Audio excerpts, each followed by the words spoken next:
It's time to rise and shine. It's time to be about that business. It's time to understand that if you want to get something out of your life, you got to be willing to work for it. I'm talking to the one that wants to go beyond the limit.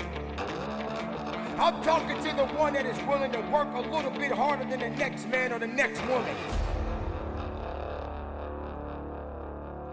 I'm talking to the one that's been through hell. I'm talking to the one that really wants to take it to that level that no one has ever been. When you step into that room, when you step into that environment, you got to be hungry enough to eat what is coming your way. You cannot be concerned about what can't be done. You need to be focused on what must be done.